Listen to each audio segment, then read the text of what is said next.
Hi everyone, this is Lincoln. Today is 3rd of December 2023, Sunday. This time I want to talk about CRISPR Therapeutics and Toolgen에 대해서 말씀드리도록 하겠습니다. CRISPR Therapeutics는 미국에 이제 상장되어 있는 회사고요.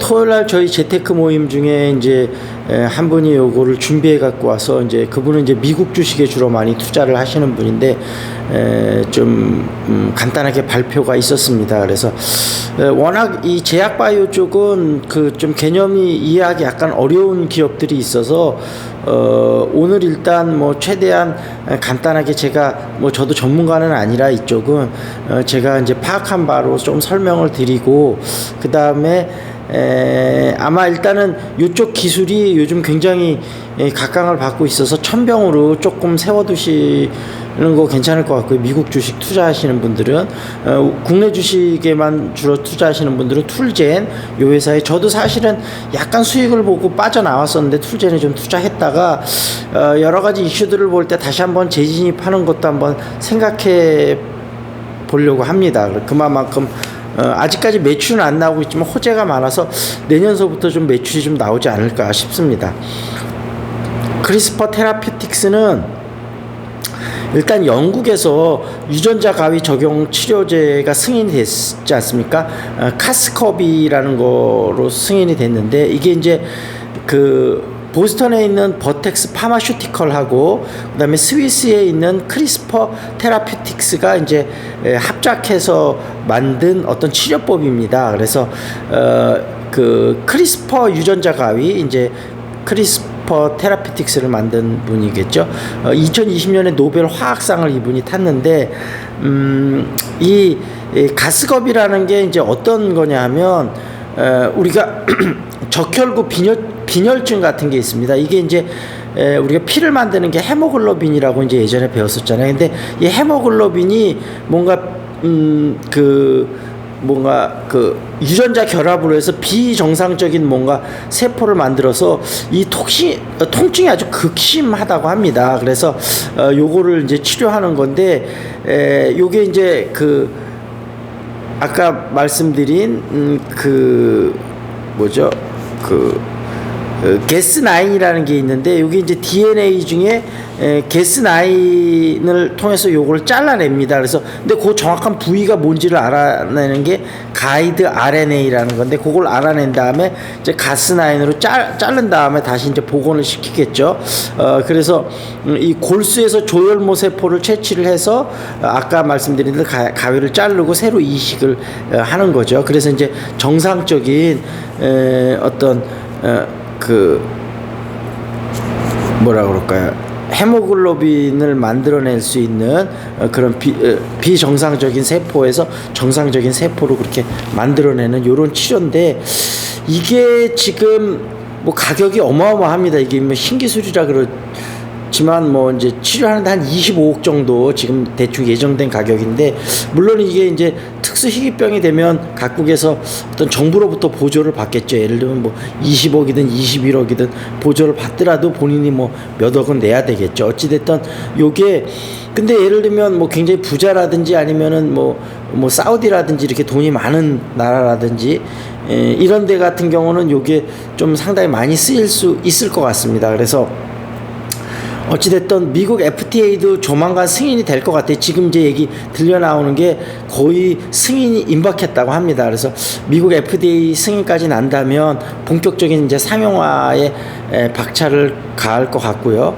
그다음에 이제 툴젠 같은 경우도 지금 이제 금요일날 84,000원 5.24% 올랐고 지금 24,000원까지 떨어지다가 지금 계속 올라가서 지금 80,000원대까지 거의 4배까지 올랐는데 이게 이제 내년 1분기부터는 툴젠도 실제적인 매출이 나옵니다. 뭐 알려진 바대로 호주에서 툴젠하고 계약했는 데가 이제 요게 승인이 나면서 임상일상에 들어가면서 임상일상이 되면 아직까지는 아주 큰 돈은 아니지만 이제 계약한 거에 따라서 금액이 들어오기 시작하거든요.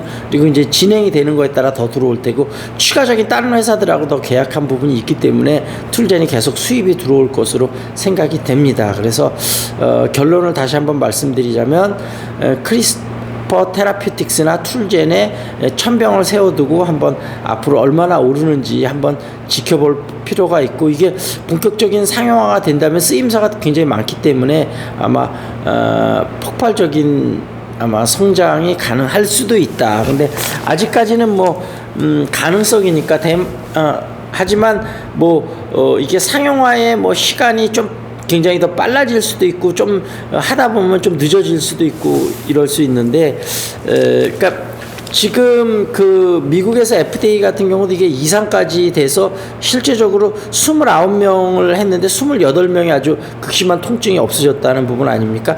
다만 이제 시간이 지나면서 어떤 부작용이 있을지 이 부분은 임상 상상까지 진행하는 게 아니기 때문에 일단은 먼저 사용하게 해주고 추후에 되니까 뭔가 나중에 부작용이 일어나면 다시 또 이 허가라든지 이런 게 좀 딜레이가 될 수 있거든요. 임시 사용 승인을 얻던 게 다시 좀 취소가 될 거 이런 가능성이 있기 때문에 아직까지도 굉장히 변수는 많습니다.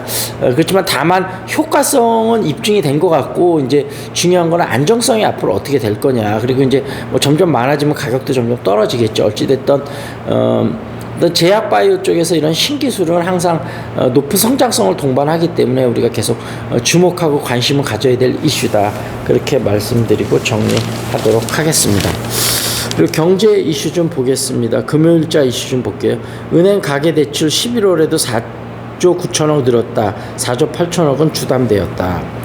반짝 반등이었나. 생산 소비 투자 3개월 만에 다시 트리플 감소했다. 그런 얘기 나왔고요. 신혼부부 특공 줄이고 신생아 특공 늘린다. 뭐 그런 이슈 있었고요. 김포 한해다 노선 20주년이다. 그랬고요. 현대차 레벨3 상용화 연기 더디게 가는 자율주행. 대형장기차 EV9 GT 출시 미뤄. 미국서 잇따른 사고로 운행 중단. GM 자율주행 기술 개발 예산 축소. 테슬라 신 소프트웨어 성패가 변곡점 될 듯. 그래서 레벨3는 운전자가 핸들 안 잡아도 되는 수준인데 이거는 참 쉽지는 않고 많은 시간이 좀 필요할 거라고 봅니다. 여대 출신 이력서는 거른다. 글 논란. 고용부 실태조사 날랐다. 직장인 커뮤니티에서요. 구자열 3개와 교류하면 똑같은 운동장에서 뛰어야 한다. 5일 무역의 날 규제 철폐 호소. 의약품 콘텐츠 수출 경쟁력 키워야 한다. 뭐 이런 얘기들 있었습니다. 어찌됐든 요즘 날씨가 계속 추운데요. 저도 감기 때문에 고생하고 있는데 감기 조심하시고요. 궁금한 종목 있으면 유튜브에 댓글 달아주시고요. 그 다음에 여기 용인 수지 쪽인데 다양한 모임이 있거든요. 탁구, 영어회화, 그 다음에 재테크 모임들이 있으니까 혹시 관심 있으신 분은 연락 주시기 바라겠습니다. 여기서 마무리 짓겠습니다. That's it. This is Lincoln. See you next time.